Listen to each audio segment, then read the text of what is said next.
마을관리협동조합 전문교육, 거점시설 기반 마을식당 교육을 맡게 된 해피브릿지 협동조합의 남보라입니다. 오늘 제가 교육해드릴 내용은 컨설팅 수행 방법과 수행 사례, 시사점 및 준비 요소, 사후 관리에 대한 내용으로 총 4가지 내용을 준비해 보았습니다. 마을식당 컨설팅 프로세스로는 팀빌딩, 기획, 교육, 오픈 순으로 진행이 되고, 팀빌딩에선 협동조합의 미션 비전 정립 및 핵심 가치를 도출하며 이 방식은 MTA 방식으로 진행을 합니다. MTA는 스페인 몬드라곤 협동조합의 몬드라곤 팀 아카데미라는 방법론입니다. 조합원들의 참여도를 높이고 협업을 통하여 자발적 의사결정을 이끌어낼 수 있는 방법인데요. 이것들을 통해 기획의 단계에서도 수합 분석을 통한 내외부 환경 분석, 상권 분석, BI 도출, 컨셉 정의, 고객 정의, 비즈니스 모델 캔버스, 메뉴 분석 및 설정, 메뉴 개발에도 이 팀빌딩을 적용해서 진행을 할 예정입니다. 교육에서는 실무에서 쓰여질 수 있는 노무교육, CS교육, 손익관리, 메뉴교육 및 실습, 운영교육 및 오픈교육, 내지 현장에서 쓸 수 있는 포스교육으로 나눠지고, 마지막 오픈은 현장에서 실질적으로 마을 식당이 오픈한다라는 가정 하에 10일 동안 오픈하는 과정을 과정관리하는 프로세스입니다. 담당자가 현장에 파견해서 메뉴 교육과 서비스 교육 내지 전체적인 교육을 진행을 하고, 이를 통해 매장이 안정화할 수 있도록 손익 분석, 매출 분석 등을 병행을 하며 오픈을 진행을 합니다. 제가 작년에 만부마을 협동조합을 진행한 사례를 말씀드리겠습니다. 만부마을은 인천 남동구 만수동에 위치해 있으며 인구 약 1,300명 규모의 마을이고, 주거지로서는 주택 노후화나 기반시설 부족이 큰 과제라고 합니다. 지역적으로는 인구 고령화와 경제적 취약계층의 비율이 높고, 취약계층이 약 33% 정도 된다고 합니다. 주민들이 오랫동안 거주하다 보니 도시지역에서 보기 드문 친밀한 이웃관계가 형성되어 있고, 또 만부마을 도시재생사업은 17년 12월 도시재생 뉴딜 사업 중 우리 동네 살리기 유형으로 선정이 되었으며, 18년부터 22년까지 도시재생 뉴딜 사업 진행 어울림센터 준공을 준비 중에 있고, 이 어울림센터 1층에 만부마을식당이 입점할 예정입니다. 다음은 만부마을에 대한 수합 분석인데요. 강점으로는 마을 주민들이 반찬 봉사 등을 통한 마을 식당 운영을 한 경험이 있고, 도시재생 내에 인지도가 좀 높은 편입니다. 재생지역 내에 뚜렷한 경쟁 상대가 없어 상권을 형성할 수 있는 기회가 있기도 합니다. 상권 3km 내에 거주 중인 3만 세대 이상의 단위의 아파트 상권이 있으며, 약점으로는 마을 식당 운영 구성원들의 전문 외식 매장 운영 경험이 크지 않습니다. 물론 반찬 봉사를 통한 경험은 있으나 식당 운영에 대한 프로세스나 메뉴 교육이라든지 조리 방법이라든지 이런 경험은 크지 않기 때문에 그런 전문적인 외식 부분의 경험은 낮습니다.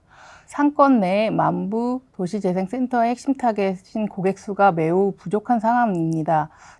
기회에서는 배달 시장 급속 성장이 있습니다. 코로나로 인한 배달 시장의 매출이 급속으로 성장을 하고 있기 때문입니다.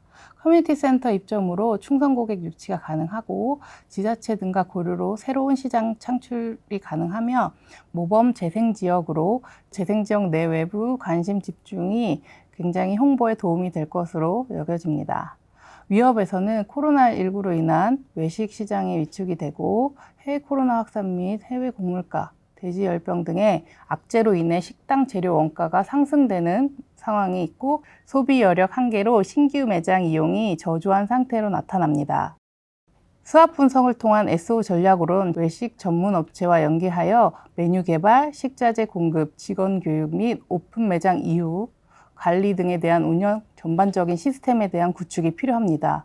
아까 말씀드렸다시피 마을 식당이다 보니까 체계적인 시스템이나 전문화된 메뉴라던가 안정된 원재료 공급이란 것들이 어렵습니다. 그러다 보니 이런 것들이 좀 필요하다라고 생각이 들고, 상권 내 강력한 고객 멤버십 구축을 통해 단골 고객을 확보하는 일이 필요합니다. 또한 배달 상품 결합을 통해 인근 대단지 아파트의 공락 및 지자체에서 도시락 사업을 수주해 주신다면 매장 내 매출은 좀 더 안정적으로 유지될 것으로 보여집니다. ST 전략으론 매장 운영 안정화를 위해 초기 2, 3개월은 매장 내에 중심으로 영업을 개진하시고 안정이 된다라고 하면 이후에 배달을 통해 매출을 증대하는 것을 하시면 됩니다. 배달의 경우 내점 매장을 통해 배달을 할 수도 있고 최근 트렌드인 샵앤샵을 통한 형태로 운영을 할 수도 있습니다. 내점 브랜드 플러스 별도 전문 배달 브랜드 샵앤샵을 도입하는 것이 매출 확보에 효과적이다라고 판단이 되기 때문입니다. 내점 브랜드와 배달 브랜드의 이원적 운영 제한이 필요로 하기도 합니다. 다음은 만부마을에 대한 상권 분석입니다. 상권 분석은 소상공인을 통한 인구 분석, 매출 분석을 통한 자료를 기점으로 시사점이 나왔고 이 자료들을 다 올릴 수 없어 인사이트만 안내를 해드리겠습니다. 상권 분석 요약으로는 현재 만부도시재생센터 내 상권에서 올릴 수 있는 내점 매출은 높지 않은 상태입니다. 매출 분석에 따르면 한 일 30만 원 정도 이하의 매출이 나올 것으로 보여지고 도시재생 지역 인근 주민을 유입시킬 수 있는 메뉴 구성이 또 필요하고 외부 고객 유입이 어렵다면 배달을 통해 마을 밥상이 직접 찾아가는 서비스를 할 필요도 있습니다. 상권의 폐쇄성이 높아 내점은 단골 위주의 간편 식사류를 취급하는 것으로 투트랙 매출을 증대를 위해 배달이 함께 진행하는 것이 필요한 상권으로 보여집니다. 두 번째, 배달 판매로 시장 확장. 만부도시재생 지역의 경우 뒤쪽에 산으로 막혀 배달 구역을 확보하기에 좋은 입지는 아닙니다. 그러나 직선거리에 1.5km 내에 대단지 아파트 13,000세대 이상을 확보할 수 있으며 3km까지 확장했을 시 아파트 3만 세대 이상 확보가 가능합니다. 배달은 내점이 안정되는 대로 선택이 아닌 필수로 진행해야 될 상권이라고 보여집니다.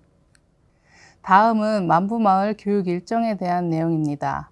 앞서 말씀드렸던 팀빌딩 및 기획, 마을 식당에 대한 교육, 오픈으로 이루어진다고 했는데 이 부분은 한번 보시면 될 것 같습니다.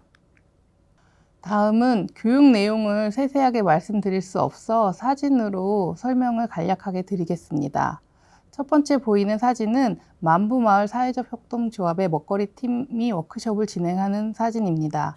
그 옆으론 조합원들이 미션 비전의 이해를 돕는 교육을 진행을 하고 조합원들끼리 미션 비전에 대한 키워드를 정리하는 모습입니다.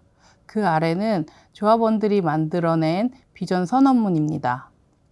왼쪽으로는 조합원들이 직접 고객을 정의하고 고객의 가치 제안을 설계한 모습입니다.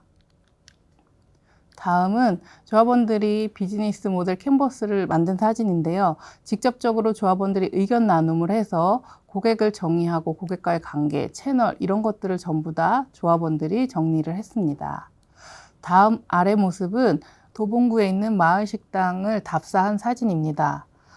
마을 조합원분들이 막연하게 식당을 해야지라는 생각만 가지고 계시다 현장을 답사해 보니 여기서 얻어지는 인사이트가 굉장히 많았다고 합니다. 그리고 그 위에 BI 도출은 조합원들이 직접 우리의 브랜드 아이덴티티가 어떤 걸 하면 좋을지 의견 나눔을 통해 나온 이미지이고요. 그 옆으론 만부마을에서 어떤 메뉴를 팔고 싶은지, 어떤 메뉴를 만들고 싶은지에 대한 논의를 한 모습입니다.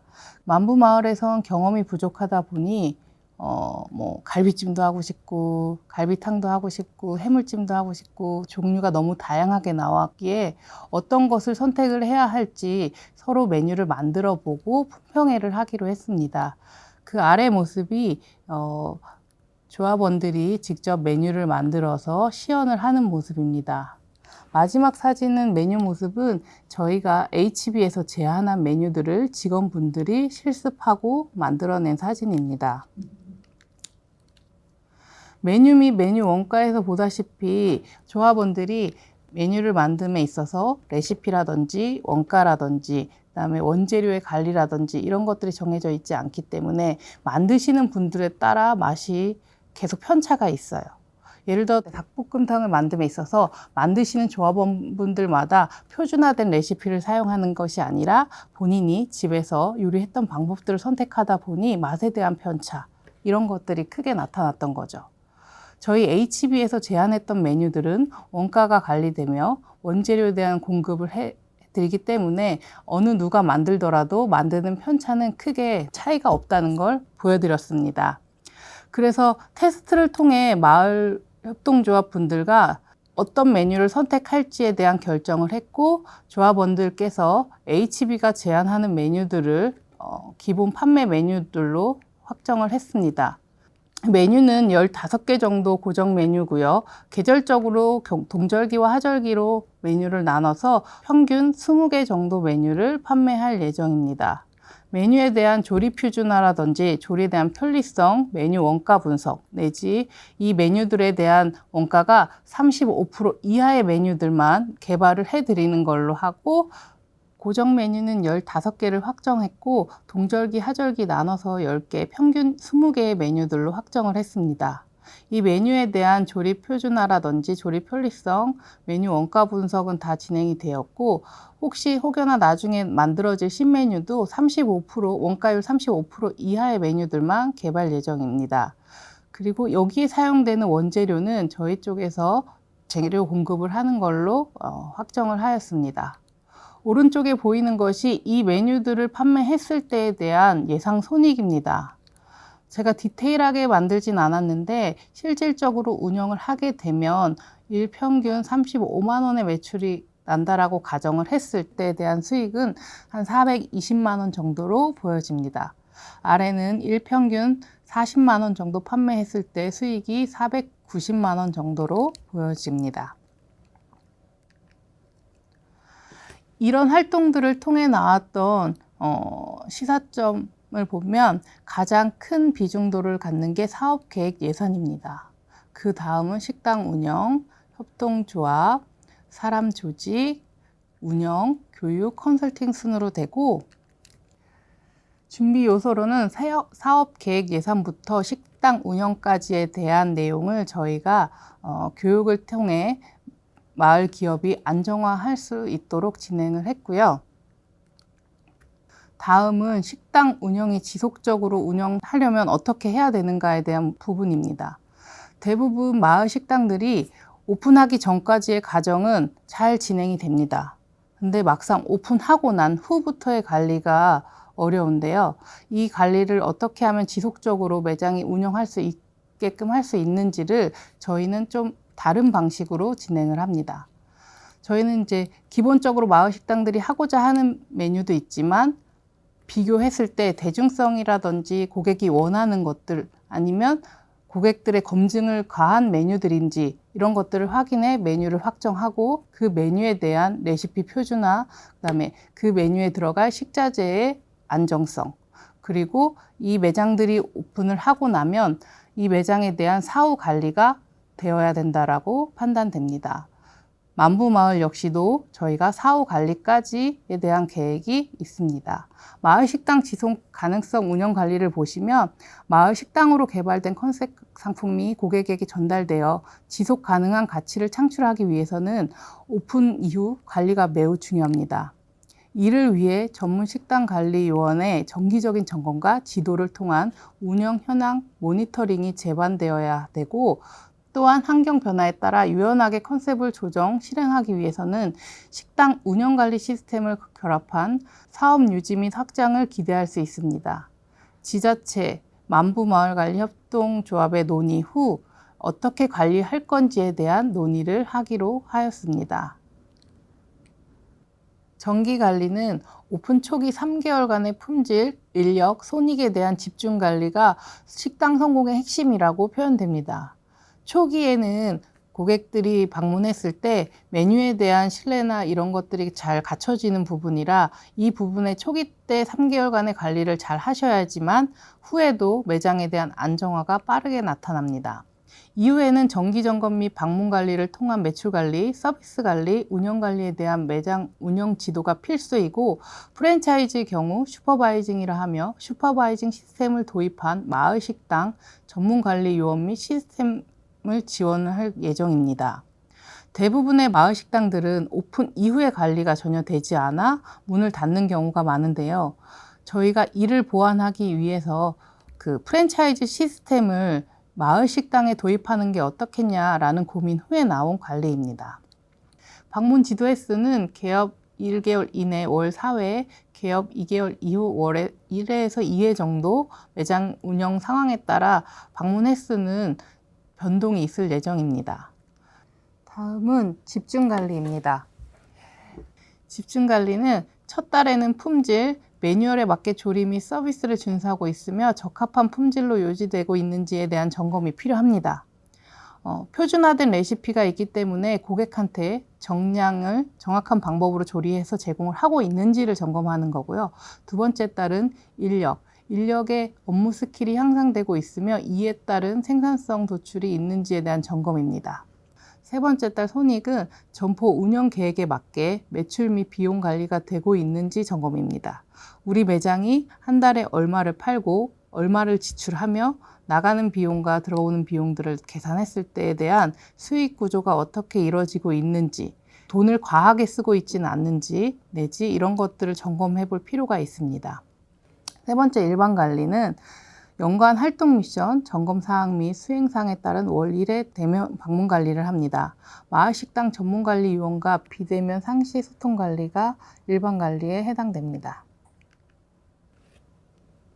식당 운영 관리 시스템 도입입니다. 아까 말씀드렸다시피 프랜차이즈에서 사용하고 있는 관리 시스템을 마을 밥상에 입히는 작업인데요. 이 프로그램을 통한 지속적으로 운영 관리를 할 수 있도록 하는 것입니다. 마을 식당의 경쟁력을 확보하고 개발된 컨셉 및 상품의 지속 가능한 가치 창출을 위해 정기 관리 활동에 마케팅 시스템, 교육 시스템, 관리 시스템 도입이 되어야 합니다. 마케팅 시스템에는 매출 분석, 상권 분석 및 외식 트렌드 분석, 매출 활성화 방안 기획, 프로모션 계획 수립 실행 지원이 있습니다. 교육 시스템엔 신메뉴, 시즌 메뉴 개발 및 교육, 서비스 및 고객 불만족 대처 교육, 손익관리, 법령 교육이 있습니다. 마지막으로 스마트 바이저입니다. 위 마케팅 시스템 및 교육 시스템을 모바일 어플리케이션을 통해 매장 관리를 하는데요. 점포 관리 시스템을 효과적, 효율적으로 전달, 내재화시키기 위한 모바일 어플리케이션 도구입니다. 이상 거점 시설 기반 마을 식당 교육을 마치도록 하겠습니다. 감사합니다.